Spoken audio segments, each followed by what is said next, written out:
Hey everybody, I'm Tom Vasel, and welcome to Lookback. This is where I take a look at reviews that I did a year, 5 years, and 10 years ago, and I tell you what I think about them now.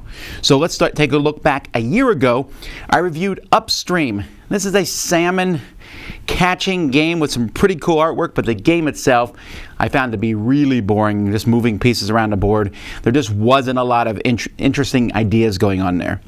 Ruthless is a pirate deck building game, which was okay. It wasn't bad, but it wasn't really anything spectacular either, and it felt kind of like it was on autopilot as the game went on. Treasure Island is a very thematic game in which you're hunting for treasure, or that Long John Silver hid. One person hides the treasure, everyone else is finding it using a compass and circles, and it's extremely strong thematically, kind of a deduction style game.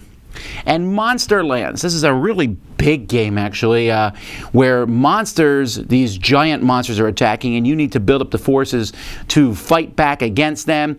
And so it's a worker placement game as you build up your forces and go in and attack the monsters. A lot going on, but I did enjoy it. 5 years ago, I took a look at the Great Snowball Battle, which is just garbage. Just straight up take that, a really bad game. Tattletale. This is a little micro game, a few cards, with nothing to write home about. Gold Ahoy, a pirate type game, actually where you're rotating tiles, trying to make a path, also fairly boring. 11Zs. Now, 11Zs is a game in which you're putting cards down on the table and trying to get them in the correct order. There's even a game called 11Zs for one. It's not my style. I know a lot of people do like this game, but I didn't really enjoy it.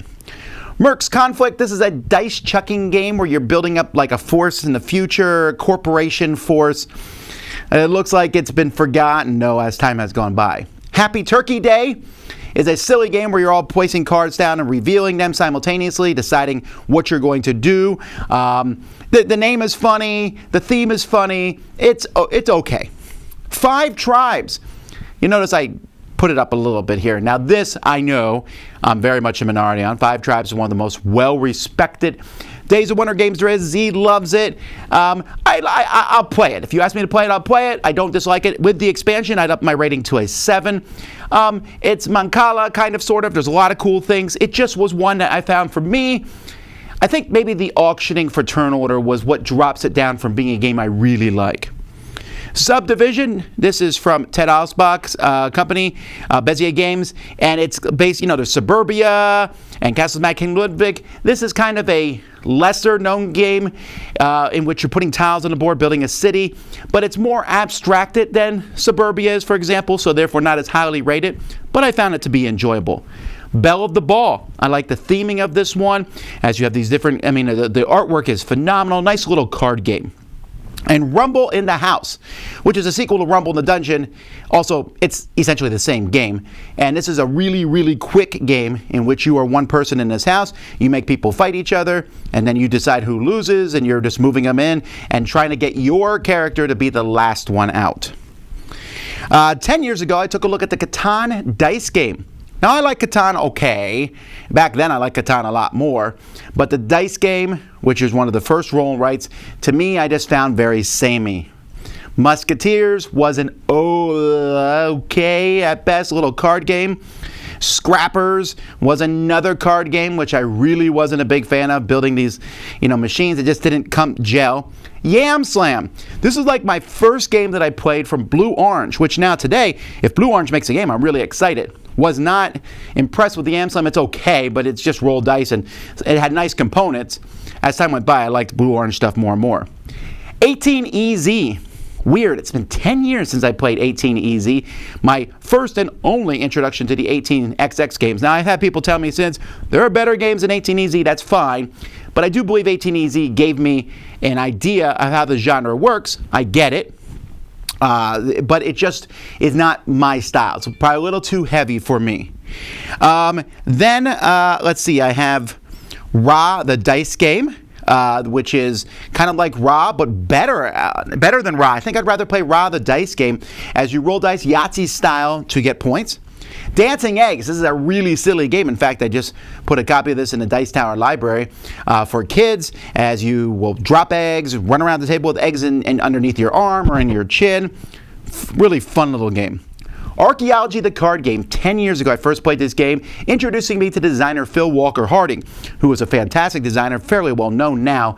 This was his, well, not his first game, but his first game that really took traction up. Small little card game, didn't look like much, but really, really entertaining.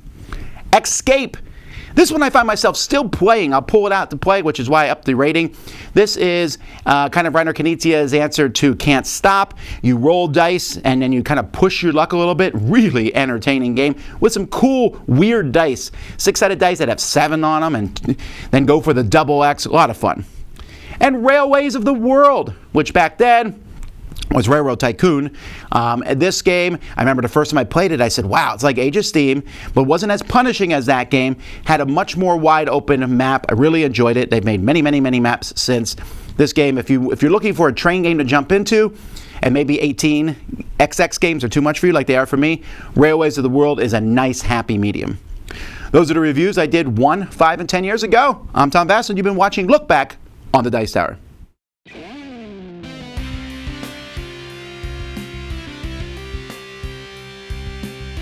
Thanks so much for watching another Dice Tower video. If you enjoy our videos, subscribe to the channel for more fun, comprehensive board game coverage. Also, consider joining us at one of our events. Come to Dice Tower Retreat, a small, intimate gathering where gaming is king. Join us for Dice Tower Cruise, the largest board game cruise.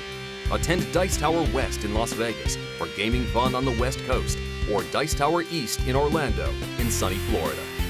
Dice Tower Conventions, the friendliest gaming conventions on Earth. I'm Eric Summerer, and you've been watching The Dice Tower.